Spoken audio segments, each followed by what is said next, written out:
रीना अपने मायके से कुछ दिन बिताकर ससुराल आती है। आ गई महारानी आराम फरमा के। अरे तेरी माँ ने कुछ दिया भी है या यूं ही खाली हाथ भेज दिया?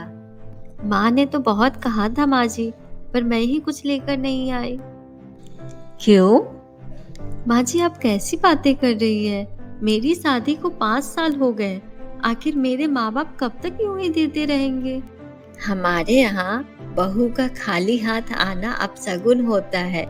कहते हैं बहू की माँ बीमार हो जाती है। बस करिए माँ जी, ये सब आप क्या कह रही है? ऐसा कुछ नहीं होता है। मैंने जो बड़ों से सुना है वही तो बता रही हूँ। चुपचाप अपनी माँ से 5,000 रुपया मंगवा ले, वरना ऐसे अपशगुन का बुरा परिणाम भुगतना पड़ेगा। उसके बाद रीना अपनी माँ से अपने सास के बैंक अकाउंट में 5,000 रुपया डलवा देती है। अरे बहू सुन, कल दिवाली है, अपनी माँ से मिठाई के लिए 1,000 रुपया मंगवा ले। अब क्या त्योहार पर भी तेरे घर से मिठाई भी नहीं आएगा? ठीक है माँ जी। अरे सुन, कल मेरा जन्मदिन है, अपने घर से 2,000 रुपया मंगवा ले। इस बार तो मैं तेरे मायके की साड़ी ही पहनूंगी। अरे सुनती है? सुन, कल होली है, अपने भाई से कह दे कि हम सब लोगों के कपड़े खरीदने के लिए पैसे भिजवा दे। कुछ दिनों के बाद। अरे बहू सुन, कल करवा चौथ है। करवा चौथ पर तो सास बहू दोनों की साड़ी बहू के मायके से ही आती है, ध्यान है ना? अपनी माँ से कह देना कि 2,000 रुपये भिजवा दे। पर माँ जी, ऐसे रोज रोज पैसे मांगना अच्छा थोड़े ना लगता है। अरे हाँ भाई, अब रीति रिवाज है तो इसमें मैं क्या करूँ? तभी तो 2,000 रुपये ही मांग रही हूँ। कोई सस्ती सी साड़ी ले आऊंगी। भाई तेरा करवा चौथ तभी सफल होगा जब तेरे मायके से पैसे आएंगे।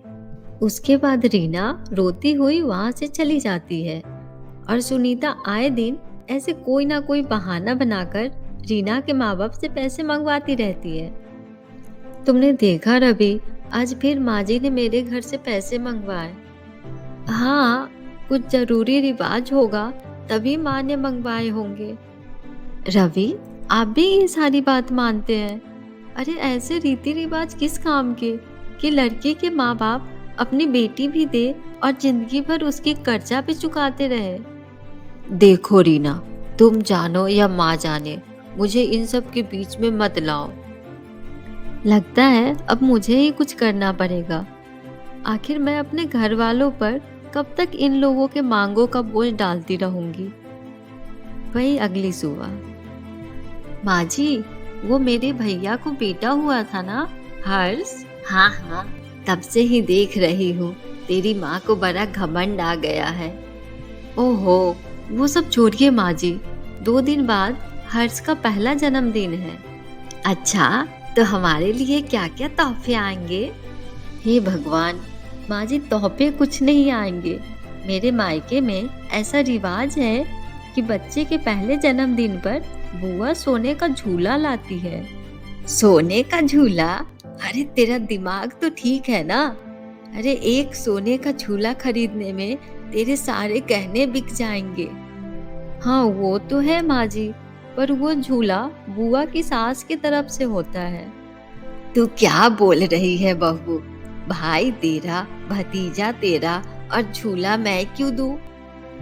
रिवाज माँ जी, रिवाज। अगर आपने झूला नहीं दिलवाया तो कुछ ही दिनों में आप भगवान के प्यारे हो जाएंगी। ऐसा कहकर रीना जोर जोर से रोने का नाटक करती है। माँ जी, मेरी प्यारी माँ जी। क्या पागल हो गई है? मुझे भरी जवानी में मरवाना चाहती है तू? नहीं माँ जी, मैं ऐसा बिल्कुल नहीं चाहती। मैं आपको क्यों मरवाना चाहूंगी? तभी तो कह रही हूँ, आप एक सोने का झूला दे ही दीजिए। जान बची तो लाखों पाए। आए हाय, यहाँ तो जान बचाने के लिए लाखों गंवाने पड़ रहे हैं। सोच लीजिए माँ जी, आपका मन ना हो तो रहने दीजिए फिर। मैं दिल पर पत्थर रखकर सोच लूंगी कि मेरी कोई सास थी ही नहीं। फिर सुनीता देवी तुरंत बैंक से पैसे निकालकर रीना को दे देती है। ये ले बहू, और जा अपने मायके जाकर मेरे तरफ से सोने का झूला देकर आ। अभी तो मेरे पूरे बाल भी सफेद नहीं हुए और तू मुझे मारने पर तुली है। आप भी ना माँ जी, क्या क्या कहते रहती है। चलिए ठीक है, मैं आज ही चली जाती हूँ। अरे रीना, तुम कहाँ जाने की तैयारी में हो और ये माँ क्यों रो रही है? आज उनका बैंक अकाउंट खाली जो हो गया है, इसीलिए। मतलब? हे भगवान, जाने दो भाई, तुम जानो और तुम्हारी सास जाने, मुझे क्या। अरे सब रीति रिवाजों का चक्कर है। वैसे आप छोड़िए जी, ये तो मेरे और माँ जी के बीच की बात है। उसके बाद रीना अपने मायके चली जाती है। ये लो माँ, मेरे तरफ से खर्च के लिए कुछ पैसे, आपको जो ठीक समझे ले लीजिएगा। अरे नहीं नहीं बेटा, इतने सारे पैसे हम तुझसे नहीं ले सकते। पर क्यों माँ, आप तो हमेशा मुझे देती है और मुझे तो पहली बार मौका मिला है। अरे नहीं नहीं बेटा, हम बेटियों से पैसा नहीं ले सकते। अब बस करिए माँ, आज तक तो आपने मुझ में और भैया में फर्क नहीं किया, फिर आज क्यों? रख लो माँ, ये आपके ही दिए हुए पैसे हैं। तभी रीना का फोन बजता है। रीना बेटी, इस बार तुम अपने मायके से कुछ मत लाना। अब तेरी शादी के इतने साल हो गए हैं, अब ये सब चक्कर छोड़ देते हैं। पर माँ जी, वो तो अपशगुन होता है ना। अरे गोली मार शगुन और अपशगुन को, इनके चक्कर में यहाँ दिवाला निकला जा रहा है। ठीक है माँ जी, आप जैसा बोलोगे मैं वैसा ही करूँगी।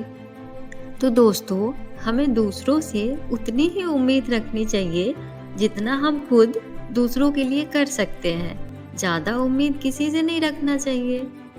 हेलो दोस्तों, तो कैसी लगी आप सभी को हमारे ये वीडियो? अगर अच्छी लगी हो तो लाइक कर देना और चैनल सब्सक्राइब करना मत भूलना। Thank you, bye bye, take care.